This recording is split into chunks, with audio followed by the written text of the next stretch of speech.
Om Namo Bhagavate Vasudevaya. Om Namo Bhagavate Vasudevaya. Om Namo Bhagavate Vasudevaya. Om Namo Bhagavate Vasudevaya. Om Namo Bhagavate Vasudevaya.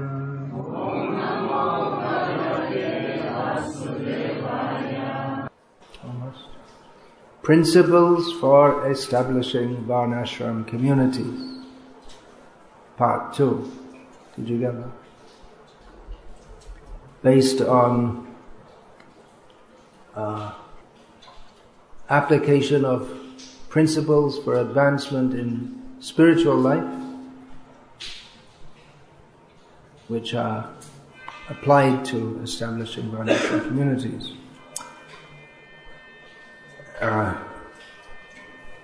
Gradual development.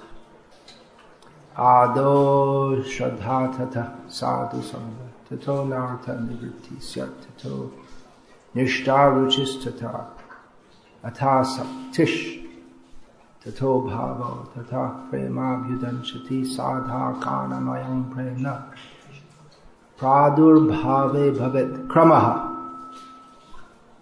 Kramaha gives the idea of step by step, from Shraddha to praying, with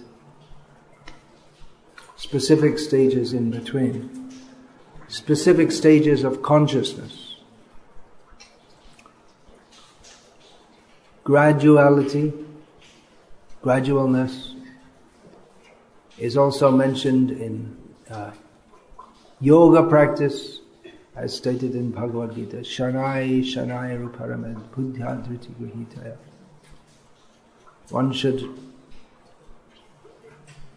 go gradually with intelligence. One should go upwards with intelligence and determination. So intelligence is certainly required and determination is certainly required. Intelligence is required in all aspects. First of all, to understand why we're doing this.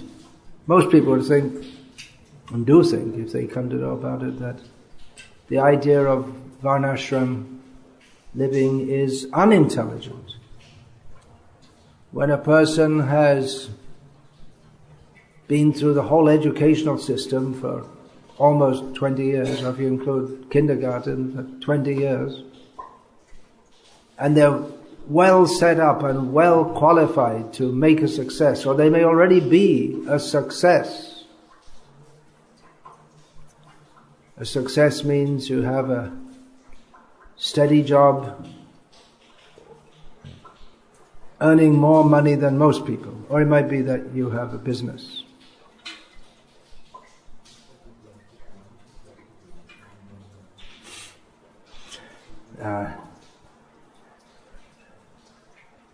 Success means to be earning more money than the average. That's, if you want to boil down what success means, that's it in modern terms. So if you're all set to do that, then why on earth would you, living with all the comforts that success buys,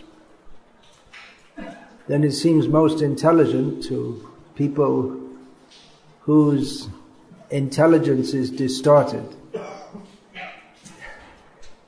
to go and live without electricity, without all the comforts that modern civilization offers.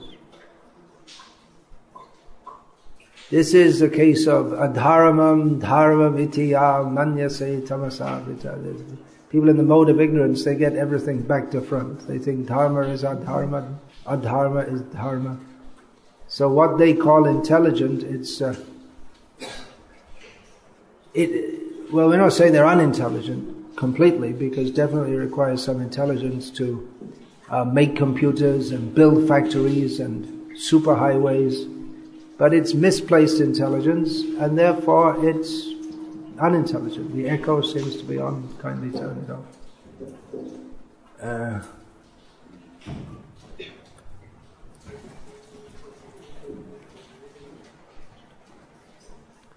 You can play chess or solve crossword puzzles, and that requires use of intelligence, but it has no practical application except to keep the intelligence sharp. That you could say. It's like physical exercise. It's mental exercise. But you keep the intelligence sharp for what? For performing activities which are of no ultimate good to us. That means apaswartha parayana. To be fully attached to something which is against our own self-interest. Now that is foolishness. And however intelligently we pursue our own non-self-interest, or rather that which is opposed to our self-interest, it's foolishness. So devotees have to be quite convinced of all this, which is possible, especially by reading Srila Prabhupada's books and associating with devotees who speak according to that. Because Srila Prabhupada made a point of this more than any previous acharya, as far as I've seen. And among us all here, Keshavananda Prabhu has read the previous acharyas, but they didn't harp on this point to the extent that Srila Prabhupada did. Of course, it's there in Shastra. Nunang pramata kurute vikarma janasya moho yamahamma meti. Then parabhavastava bodha. There are verses, yanisha sarva bhutanam. There are verses many verses, which point out the crass foolishness of materialistic people.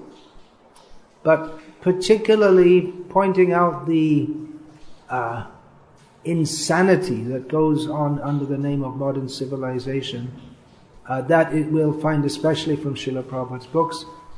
And of course it's not only Srila Prabhupada who says this, there are many, actually not that many, secular writers also, who also point out that the modern world is crazy, but they don't have any shastric viewpoint.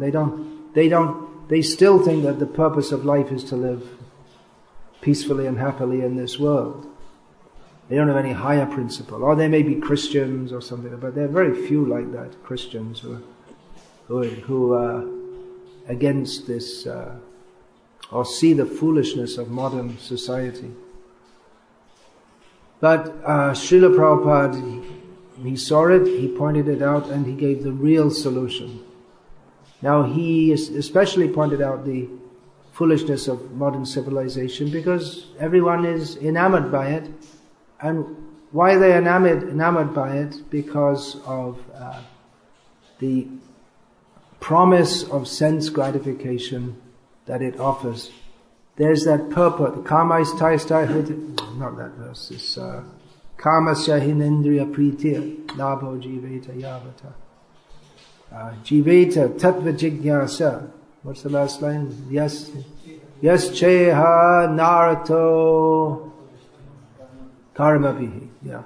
I believe it's in that purport. Srila Prabhupada gives a singeing critique of modern civilization in which everything, every field of activity is saturated with the prospect of sense gratification in politics, religion, social life, education. Everything is singed, permeated with the idea of sense gratification. The politicians get voted in because they offer the voters sense gratification, but they can't satisfy them, and then the voters become dissatisfied and throw them out. And even in salvation, he says, that means that the whole idea of getting liberation from this world is it's also a sense gratificatory idea, or it's a self-centered idea. So this whole modern civilization is a gross anartha. We just mentioned that term, anartha nivritti. The whole modern civilization, it works completely against the whole prospect of spiritual advancement. And although sense gratification is intrinsic in mainstream Vedic life also, as we learn from Bhagavad Gita that my brain is so dull that Nistraigunyo Bhavaja. What's the first line of that? Traigunya Vishayo Veda. Yeah, it's mostly pious people are concerned with going to the heavenly planets for sense gratification. But there is a process inbuilt to uplift people, whereas in the non-Vedic approach to sense gratification, there's no such thing. It just takes you down, down, down, down, down, down, down, down. So we should have the intelligence to, it's actually very intelligent to cut out from this modern civilization, even if you're an atheist, which is unintelligent, and we don't recommend it. In fact, it's astonishingly unintelligent to be an atheist, but people who are atheists think that they're intelligent. Of course, it's also astonishingly unintelligent to be shouldn't say this, shouldn't get this recorded, to be a Christian or a Muslim or a Jew. Because their concept of religion is so, stupid. And so people who think themselves more intelligent, they react by becoming atheists. But that's not the solution. It's going from one kind of foolishness to another. And actually it's more foolish to be. I don't know, it's difficult to say.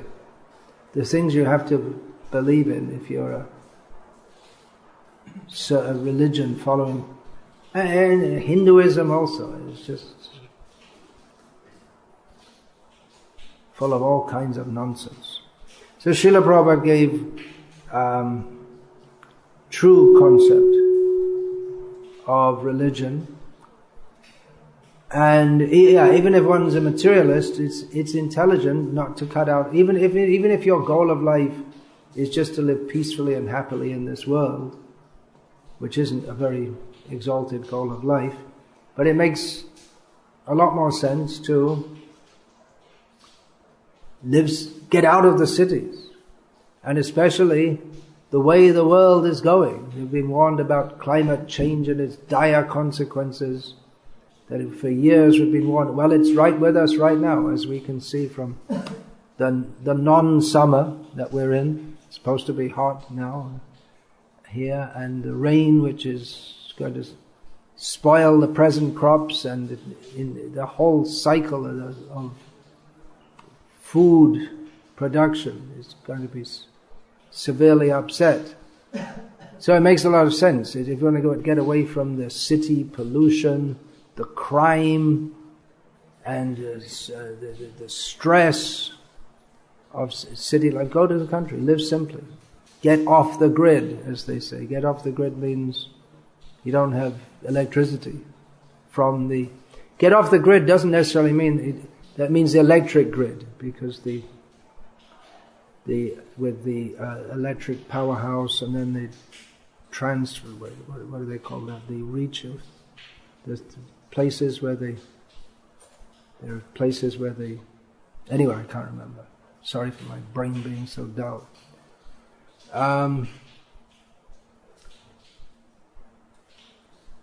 The idea is that you don't have electricity from the national networks, or in America it's all privatized. Everything's privatized. Even the prisons are privatized. It's a big business. That's why there are about 3 million people in prison in America. It's all a business. I guess the judges get paid something for every prisoner, everyone they send to prison.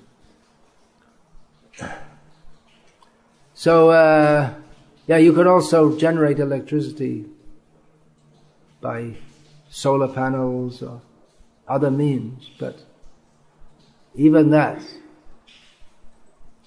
means some entanglement. Then you have all gadgets which you have to pay for and this and that. So, but anyway, the idea of growing your own food is a very good idea. Getting away from the city and growing your own food. It's a very good idea even materially. Because when the food crunch comes, then the city people are going to be most affected.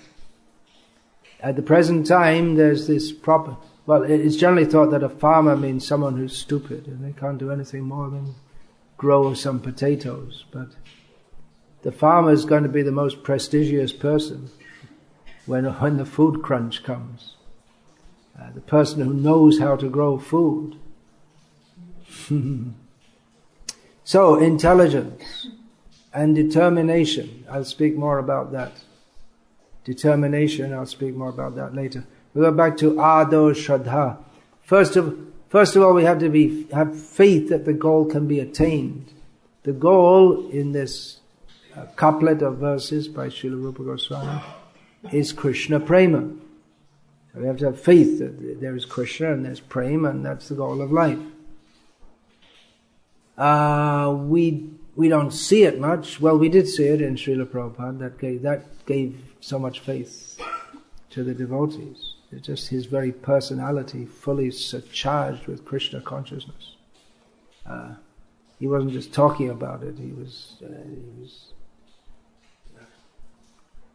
Krishna consciousness in person. That's the meaning of the name Krishna Chaitanya. It means he is Krishna consciousness.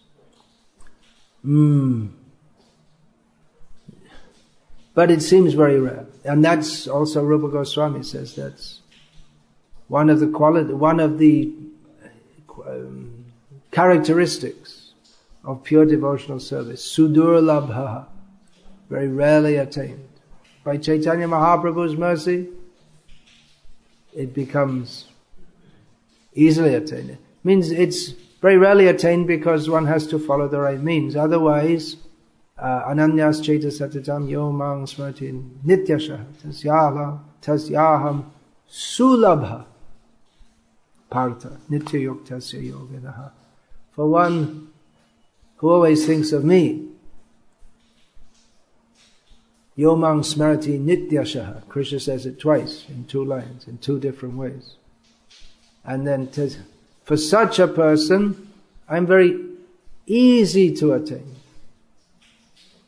And again, nitya yuktasya yoginaha, for one who's always engaged in the yoga, bhakti yoga, it means clearly in this context. So it is very rarely attained. By bhakti, Krishna is easily attained. But by any other means, it's if one is attached to any other path, then it becomes very difficult to attain. It's unusual to attain Krishna. So in the same way, that we have to have faith that, here I am with all my kam, krodh, lobh, moha, mada, matsarya, all my sinful propensities, and I'm supposed to attain Krishna Prema. Well, it seems, if we want to be realistic, instead of overestimating ourselves, it seems like impossible. So similarly, the idea of establishing Daiva Varnashram communities, it may seem impossible. We have to start with faith, that if we try, Krishna will help us. Krishna can make the impossible possible. And actually, before we started all these communities, that's what we always heard. It's impossible. You can't do it. No one will be interested. These gurukuls, no one's going to send their kid to a school in which there are no certificates given, no science, no normal education. No one's going to send their kids. But then we found there is interest in this. The people are interested. It's not that no one's interested and everyone's against it. So, although there are many obstacles, no doubt, but we have to start with faith that Well, Prabhupada wants it. If Prabhupada wants it, it can happen. Must happen. If Prabhupada wants it, it can happen, should happen, and will happen. We can be the nimitta matra. We can take part in this, or we can say it's impossible and go through our life and die, and then someone else may come along later. But better to do it now. Sadhu Sangha, this point comes up again and again in discussing advancement in devotional life. It's of all the principles of devotional life, which 64 Chaitanya Mahaprabhu described to Rupa Goswami. And then he said that the 9 most important are the Navadha Bhakti, Shravanam Kirtanam. Then he said 5 are most important. And the first that he gave in the list is Sadhu Sangha. And ultimately he said, Tarmadhe Sarva Shreshta Nama Sankirtan. That the topmost is Nama Sankirtan. So, Sadhu Sangha is required for advancement in devotional life. And actually these communities, they are meant to facilitate devotees having Sadhu Sangha. The idea is that devotees can live together and prosecute Krishna. Of course, that means Sadhu Sangha. Because in urban life, we have that. Devotees, most of them have it much less than they have Asat Sangha. If we say in terms of time, a time of actually being with devotees and engaging in devotional activities. So that is a major purpose of having these communities, so that everyone can be a full-time devotee. It means we're living in association of devotees, and it actually becomes true that our work becomes our devotional service. But it's very difficult if we can say that our work is our devotional service if we're working as a software developer in some kami company. But it's very difficult to, we have to make some mental convolutions and somersaults to justify that. Because the work is not being done directly for the pleasure of Krishna, it's being done for the pleasure of this, what's his name, this Narayan Murti, or this Premji Aziz, what's his name? Azim Premji, or it's being done. Ultimately, it gets passed up through parampara. There's you there, and then there's your project manager, and he's got some manager, and then it goes through the board of directors, and then it comes up to Azim Premji, and he gets the money. And then by his mercy, he sends some money down, career prospects, and all this kind of thing. So there's no clear connection to Krishna.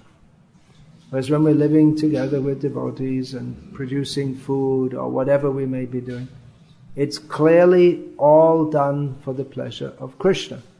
And actually the food that we grow, it's offered to Krishna. That's very pleasing to Krishna and to the devotees. To offer food which is grown by them. I believe Vishwanath in his Pachong Pushpang Palang Toyam Bhagavad Gita purport mentions that. Do you remember that? That the food which is actually grown, fruit and flowers which are actually grown from the very beginning, with the idea that we're going to offer this to Krishna, that's most pleasing to Krishna. You can buy some worn out basi flowers from the market, or some vegetables which are all full of chemicals, and you can offer that to Krishna. It's not as pleasing as that which you grow very carefully, see how it's coming up. There's a description in this book, Vangshidas Babaji, of this Ananta Vishvamba, he told me. I wrote it in that book. How he saw one nice papaya growing at Chaitanya Mat, and he was watching it very carefully. And then just when it was perfectly ready, he picked it, And he didn't offer it to the deities at Chaitanya Math, but he took it to Vangshidas. He said he had in his mind, I want to offer this to him. So he did. I don't know if he took permission from the temple authorities there, but probably didn't. He wasn't the kind of person who took permission from anyone, as I remember him. Ananta Vishvamba. So that's very pleasing to Krishna. So Adarshada Tatus, and even while growing, the plant is hearing the chanting of the Hare Krishna mantra. You can sing to the flowers as they'll grow better. Materialists don't believe this. Cows, plants, they all react. If you have nice music, nice song. Some years ago, Prince Charles of England, who is an avid gardener, he admitted to the press that he sings to his flowers. And they all say, hey, crazy, because they think that their idea is that, well, life is just chemicals. It's such a completely materialistic outlook. Their medicine is completely based on just chemicals. Some chemicals wrong, put some more chemicals in. That's it's a chemical approach to life. No wonder they can't understand what life is, because they can't see, they refuse to see anything beyond chemicals. So sadhu sangha, you can give the devotees association to all the plants and trees. That's also there.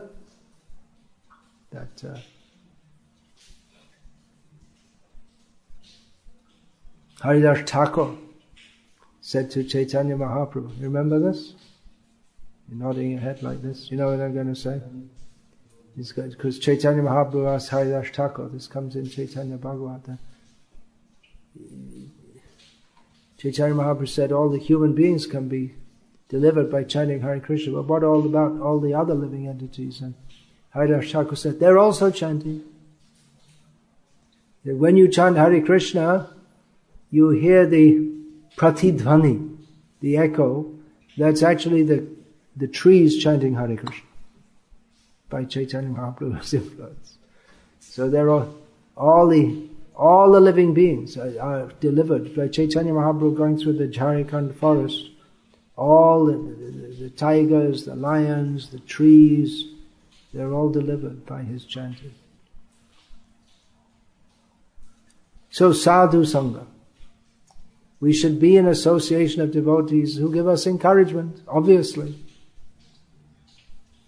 Obviously we want to do these projects with devotees who will encourage us and help us and cooperate. And we also, by living with devotees, what a difference. Those of you who have made the transition from urban life, working with non-devotees, even though the non-devotees intrinsically, they may not be particularly nasty people. They're just normally nasty people, not very nasty people. Means the way of office politics tends to make people nasty. Otherwise, in the average Indian middle-class person, if you don't prick him too much by telling him that he's wasting his life and things like this. But yeah, they're nice people, but they're not devotees. They waste their time talking all nonsense. One godbrother of mine, Abhiram, he told me some years ago. He said he was working with some lawyers. I don't think he was actually a lawyer. He's definitely not a lawyer. I doubt if he was working in a lawyer's office, because he always did business throughout his life, as far as I know. We talked about some lawyers he was dealing with. And lawyers, educated men in America. So he said when they weren't working, when they had their coffee break or whatever, they'd talk about football, which in America means that violent game in which I wonder why they bother with a ball at all. They might as well just punch each other. And sex. And he said when he tried to talk to them about something more, not even spiritual, but intellectual, they just look at him like he was crazy. So people, even from the material point of view, they're just, people are going down and down and down. So sadhu sangha is very much required, especially in the modern society where normal people, what do they do? The normal male in the world today is seeing pornography on the internet. I would think so, because it's the biggest thing on the internet, so it means that most people are watching it. If it's the biggest thing, it means it's bigger than football, it's definitely bigger than cricket, bigger than the news and politics. So it must be a normal thing nowadays. The majority of males, at least, are watching pornography. It's just normal. So sadhu sangha becomes all the more necessary. These whole projects become more and more necessary. Sadhu anartha nivritti. Anartha means that which is pratikul. Pratikul yasya varajanam. Anukul yasya sankalpa. Pratikul yasya varajanam. So that which militates against the goal, which in this case is developing, well, we're talking about developing self-sufficient farm communities, but that's definitely the goal, but with the aim of establishing an atmosphere suitable for developing Krishna consciousness. So we should always remember that our interest is in Krishna consciousness, not in farming per se. We're interested in farming so that we can create an atmosphere suitable for Krishna consciousness, but that farming, cow protection, living simply, because it's very conducive for Krishna consciousness, therefore we promote it. Now you may say, well, why didn't Bhaktisiddhanta Saraswati Thakur promote it? Well, he did promote Varnasrama. He said, I'm promoting Varnasrama as much as it is suitable for helping our devotees advance in Krishna consciousness. Srila Prabhupada took it a stage further. Bhaktivinoda Thakur wrote about it. Bhaktisiddhanta Saraswati Thakur introduced visibly demonstrating the Brahmanatva, or the condition of being a Brahmin, or Vaishnavas, by offering the Brahminical status, formally offering Brahminical status to Vaishnavas not born in Brahmin families. That's as far as he went. And Srila Prabhupada had a whole blueprint to reconstruct human society based on Varnashram principles. And other reasons it may not have been done previously, because even though India at the time Bhaktisiddhanta Saraswati Thakur had already undergone and was still undergoing many, many changes away from traditional society, but it was still quite possible to be Krishna conscious in that atmosphere without too many extrinsic disturbances, as in the modern age, where, for instance, even if you want to be Krishna conscious, you have to work so hard, long hours, that you just don't get time. So that's a major factor which wasn't present at the time of Bhaktisiddhanta Saraswati Thakur, this extremely intense lifestyle of work, and then having to commute to work 1 hour, 2 hours each way, more. So that may be one factor also. So what is anartha? This whole modern civilization is an anartha. Everything about it. And the more we're in the consciousness of thinking that this modern civilization has something valuable to offer, then the more we need to be purified of that anartha. We may say, well, we have the opportunity to learn so many things about philosophy, and we can travel to the dhams and this and that. Yeah, we can learn so many things about philosophy, which we have to learn so that we can unlearn all the bad things that we learned. Otherwise, that was going on in every village. That the teaching of philosophy. Teaching of philosophy. Everything can be localized. Now we can get everything on the internet, but we don't actually need all of that stuff. If we can get in local area, and this is what we're trying to set up. Varnasrama communities, that we can turn out devotees who can teach. And traditionally, there were gurus like Ramanuja who traveled widely and initiated many people, but traditionally guru would be in a fairly small area, and they mostly stay in one place throughout the year, and they might travel once a year to their disciples who are spread out here and there, but not much, because there wasn't facility to travel much. So the purpose of human life was well served by such a system. And although there is facility nowadays for traveling all over the world, this and that, but it's not actually required for being Krishna conscious. Of course, that was required for Prabhupada to go to the West. He could have walked, I guess. It would have taken a long time, at least as far as Land's End. Well, no, you have to the end of France, Brittany, or opposite Land's End. This Lokanath Brahmachari, he walked from Bengal. He walked to Russia. There was some other Swami I read about in the 18th century, around the same time. His life story is good.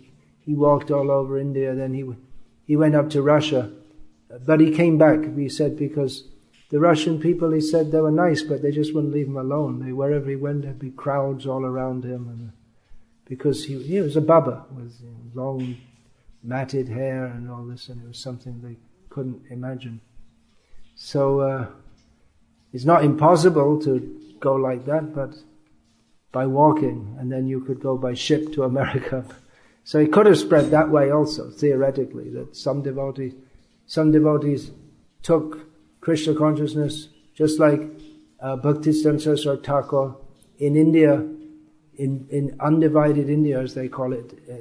You'll still see that in someone's passport, Indian passport. Someone is born 1939 in Karachi, undivided India, because that time it was part of India.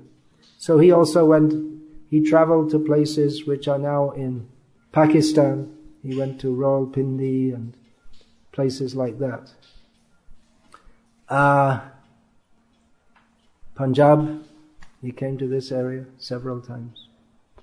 And then Madhav Maharaj, one of his prominent disciples, preached here, and still that Sri Chaitanya Gauriya Math it's still their main place of preaching here, isn't it, Punjab? So he could have gone like that through Afghanistan and slowly diffused. But anyway, Krishna had a plan that Srila Prabhupada came on a freighter ship to America, and he utilized the modern technological conveniences, as they're called, to spread the Krishna consciousness all over the world very quickly. Islam spread very quickly during the lifetime of Muhammad, and just after him. Within 100 years of Muhammad's death, Islam had spread throughout the whole of North Africa and then east to the borders of India and into India. So they didn't need any modern technology to spread very quickly. Of course, Srila Prabhupada spread Krishna consciousness much faster than 100 years. But I mean, that not only did they have outposts as we have in the Krishna consciousness movement, but the whole of North Africa became overwhelmingly Muslim for various reasons that have been analyzed. Not by the sword. People mostly welcomed them. They were fed up with the Christians. They were previously Christian. Anyway, the point that with this whole modern civilization, we should see that the whole ethos that comes with it it works against our Krishna consciousness. So even if we have electricity, then we can watch highly Krishna conscious things on TV like Chota Bheem, not really very Krishna conscious. Or we can have internet broadcasts and this and that, but the temptation to utilize it for other things is just not worth the risk. You can have your Srimad Bhagavatam discussion among yourselves. Don't have to have it via the internet. If the internet's there, use it. We're in the cities, we'll utilize these things. But if we're establishing these communities, don't have it. Because once that comes, then everything else will come. There's no control over it. And also to have electricity means you have to, then you'll want all different kinds of gadgets and this and that. And this. Again, there's no end to it. And people feel that, unless I have electric lights and electric mixie and electric this and that and everything else, then how can we live?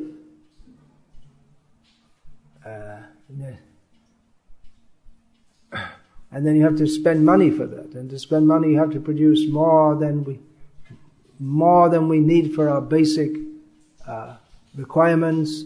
Then to produce more than you need for your extra requirements, then you have to use artificial fertilizers and machines and then you just lose the whole point. So keep it simple. Some austerity is there, no doubt. But you get used to that. Largely, you get used to it. And that's conducive also for Krishna consciousness. Some austerity is conducive. So we should understand anartha in Varnashram communities. And there's also the psychological anarthas of thinking that we need electricity, we need money in the bank, and all kinds of things that we think we need, but we don't.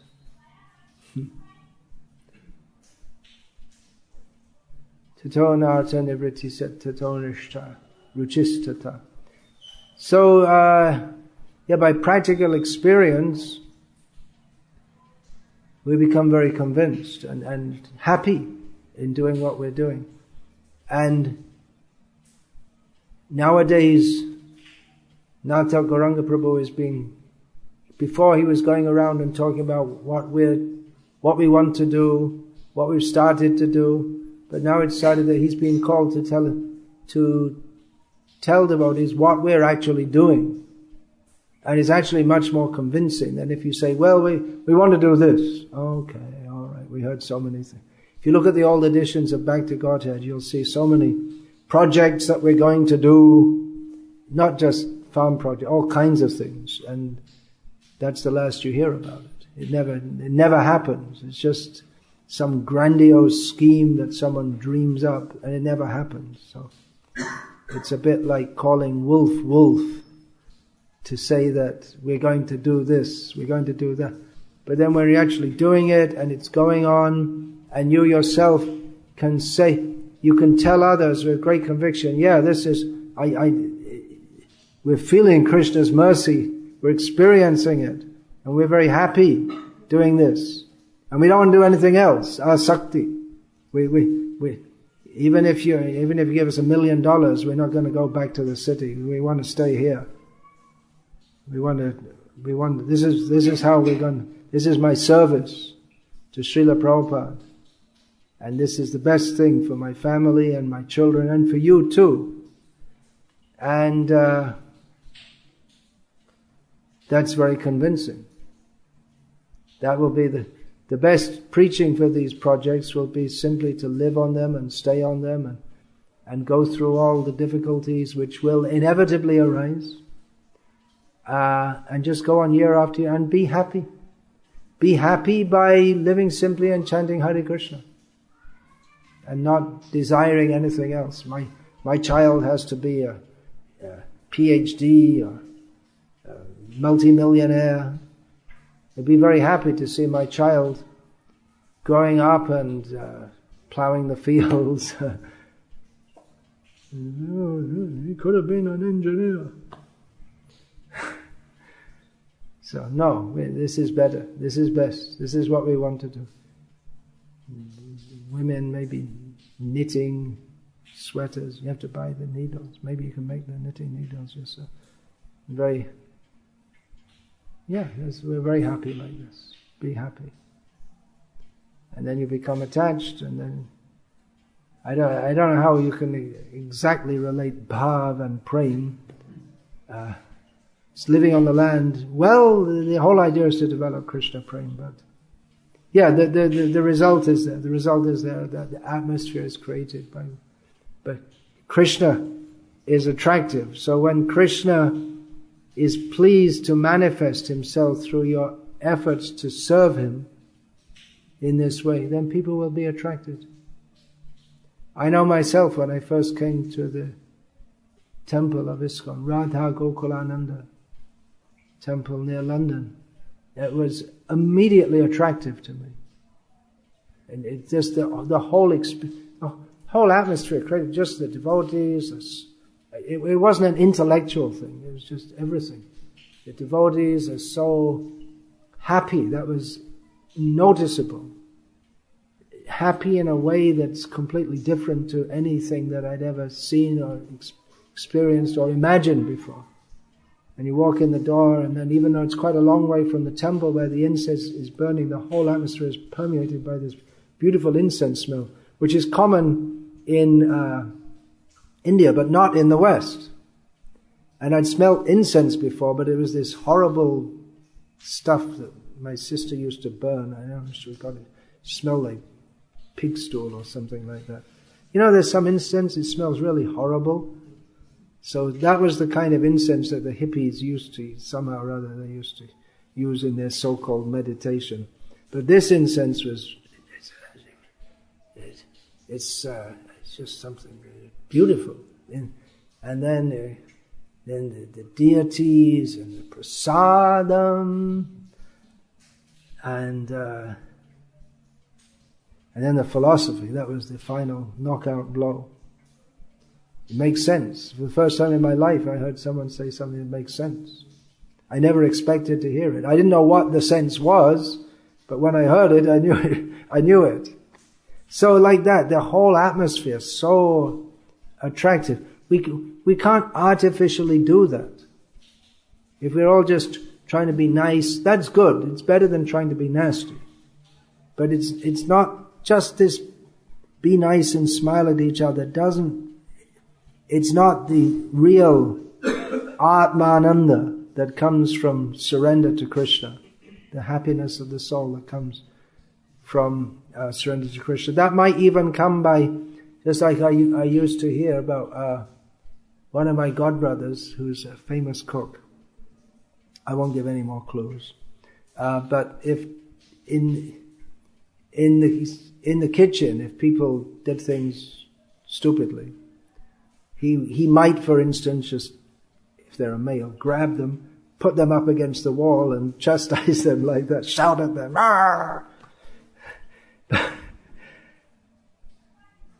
But at the time you wouldn't be very happy with it, but in retrospect, it didn't happen to me. Not that particular thing. But in retrospect you can understand, well, he's very concerned about everything in this kitchen must be perfectly done for Krishna. And if anyone does something which is grossly against that principle, he's not going to allow it.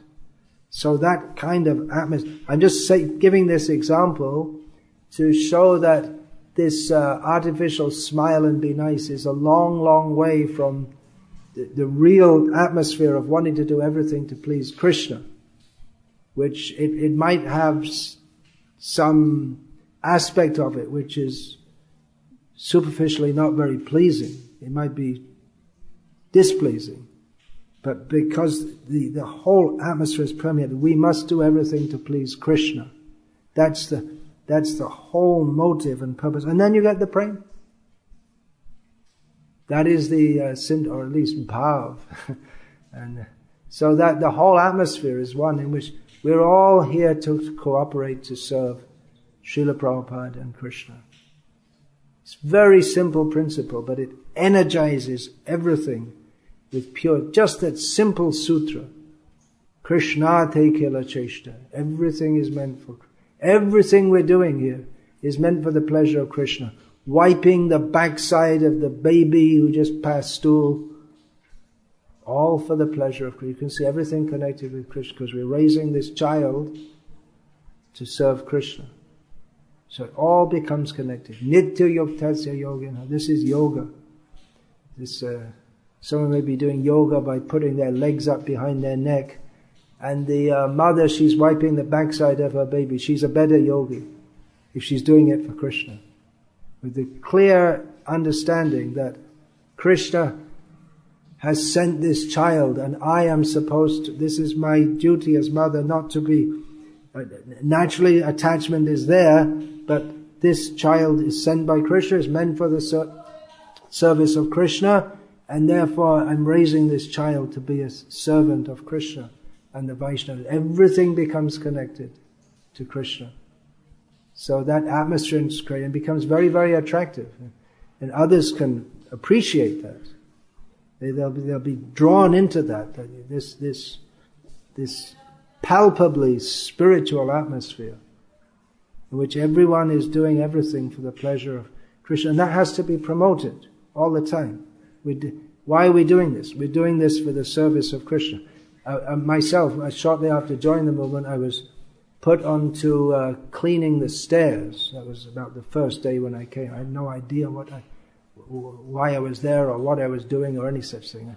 And my mother always used to want me to clean the stairs, and I hated it.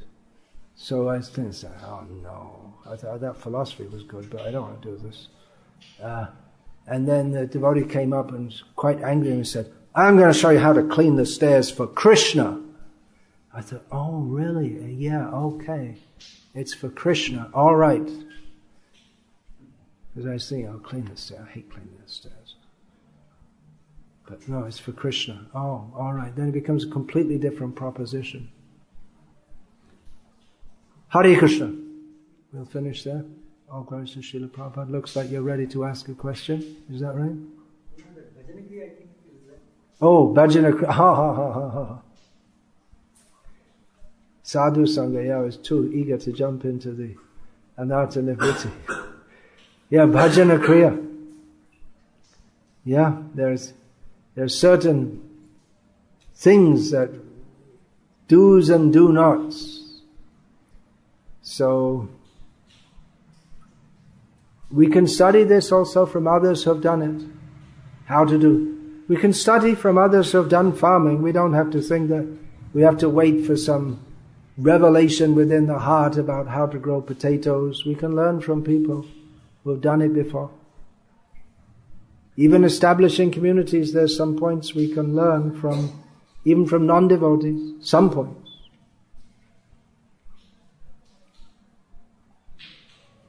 The do's and do nots. Some points, like for instance, if they don't keep people in the community who are not fully into it, who are not fully convinced. I just recently sent to the members of this group a link to someone had written the 13 commandments of establishing our communities. Did you all see that?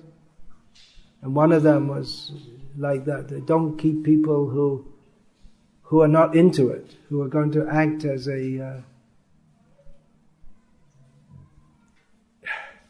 they'll actually make life more difficult for everyone unless they're fully prepared to take part in the community. And there are other things. He said, maintain your difference. Keep a strong sense of identity that we are different and we want to be different. Otherwise you'll just gradually merge into the surrounding society. And keep in mind your purpose, why you're doing this. Keep it very strongly in mind. Otherwise, again, you're just going to merge. So these are points we can learn from. These were given by Dmitry Orlov, who's a fairly well-known writer in the alternative world of today. As far as I understand, he's not a theist. But you can also learn things from atheists if we're selective. I recently came across something by Bertrand Russell, who was a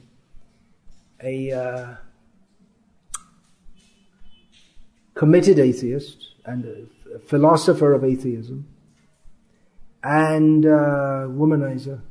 I think he officially married 3 women or maybe 4 in his lifetime. But he made a very interesting point, which, well, whoever he may be, we can apply it or take it at least as a word of caution for our ISKCON. He said, I'm paraphrasing, that organizations tend to change beyond the recognition of their founders. And he gave the example of the church. He said that Jesus would be astonished to see the church. And he said even Paul, because Paul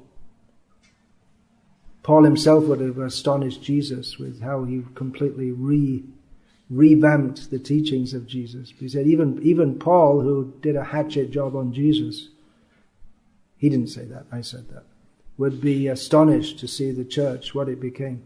Saint Francis of Assisi, famous for his living simply and having no possessions. Not even the monks following him weren't supposed to even live in any building. They're supposed to be like the 6 Goswamis, living under trees. But it's more difficult in Italy, where it gets pretty cold in the winter. But even within his lifetime, the monks following him had started building big monasteries and out of his control even in his lifetime. So, there you go. So we can learn things from non-devotees. So the do's and do nots of Varnasrama. There are many quotes from Prabhupada. For the details we may examine what non-devotees have said about community building, farming, and so on.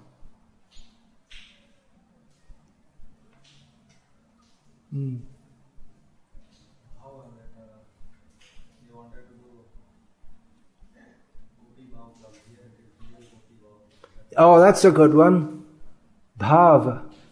We had the artificial Gopi Bhava Club in Los Angeles with its reincarnations later on after Srila Prabhupada had left. But we have the real Gopi Bhava Club. There will be real gopis, means the wives of the cowherd men, and they'll be churning the butter and singing about Krishna.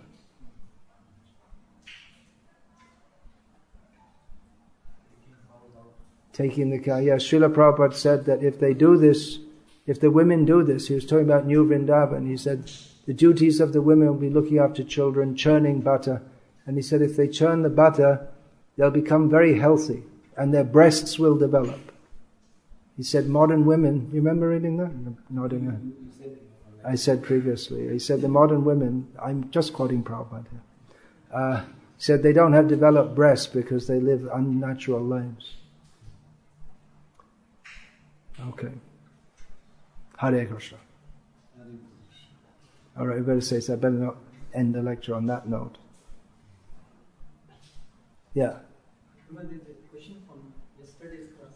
Yeah. You said that one reason that Rasta devotees can stay back in the city is for preaching. Rasta devotees can stay in the city for preaching. One reason. So this belong to upper middle class, and so if they have to work a lot to stay there at that position, but there are going to be a lot of donation help. Devotees, upper middle class, they have to work a lot, but they make a lot of money, but they have to work hard to get it, but they can give lots of donations. So, should our advice be? Should advice to be For them, it appears that if they move to the farm, they will get more time, and for their own Krishna consciousness is better, but they won't give us so much money. Yeah, so let them work like asses and pigs and give us the money. Should we recommend? We'll have to see in each individual case. But I would still, in general, recommend that Tyaktva Turnamas Shesha Mandalapati Srenin Sada Tuchavat. With this, but we don't say Budva Dina Ganesha Ko Karunaya Kopina Kanta. We don't say that you have to live like 6 Krishna. You can live with your family, but very simply. That will be very big preaching. If people who have everything the world has to offer, but they leave it behind as tuchavat, insignificant, to live a very simple life in the service of Krishna. I personally think it'll be much more big preaching than encouraging other people to try to become Krishna conscious-eyed mudhas, living the lifestyle of a mudha, working for some big mudhas, and earning money and squeezing in some chanting Hare Krishna here and there. There'll be much bigger preaching if they can happily leave all that and not even advertise it. If someone's living as a very humble devotee among all the devotees, and you don't even notice them, and someone just points out, hey, he used to be a multi-millionaire. Really? And it becomes very big preach. Just like Ambarish, he has so much money, but if you meet him, he doesn't walk around with a big badge saying, I'm from a multi-millionaire family. He just behaves very normally and naturally, and that's actually, he doesn't make any big thing. I'm such a big man of the world. And that's more appreciated, that he's not enamored by it. He's not, I gave up so much to be a Krishna devotee. Then they're clearly not enamored by it. They're not holding it in their mind. I made much more sacrifice than you. You're just here because you need some chapatis. I'm here because I'm a great renunciant. Just give it up as insignificant. Whether you're rich or poor, it's all insignificant. It's just in the waves of time. Sometimes someone is a big man, and sometimes someone is a small man. It has no ultimate meaning. So don't make a big thing out of it. That is bigger preaching. Srila Prabhupada mentions in his Nectar of Devotion about some rich man from Calcutta who used to beg at the homes of his, even people who had been his enemies, to build the temple. He said in Vrindavan that, no, I know it wasn't for building the temple, just for his maintenance. That must be that Shah, what's his name, Lal. There's that temple that Radha Raman were going to move into, but they just stayed where they were. He made some beautiful temple in Vrindavan. Spent all his money. Then he was living as a renunciant. That's well known. I just can't. Lal Shah, something like this.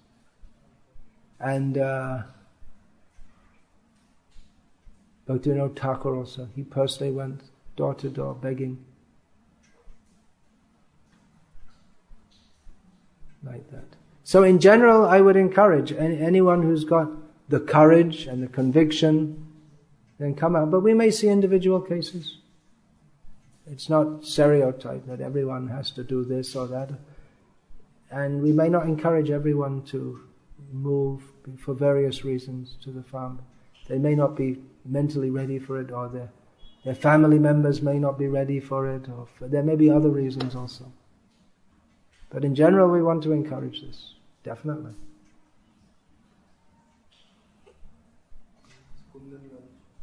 Kundan Lal Shah, you just looked it up in the Nectar of Devotion.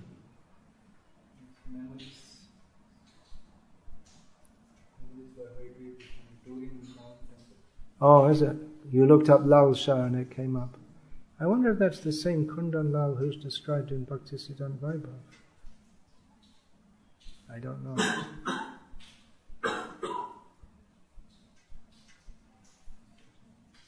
You must remember, there's a beautiful, all marble temple in Vrindavan. Maybe you're not aware of that. He built that for Radharaman, but then they didn't move. They wanted to stay there.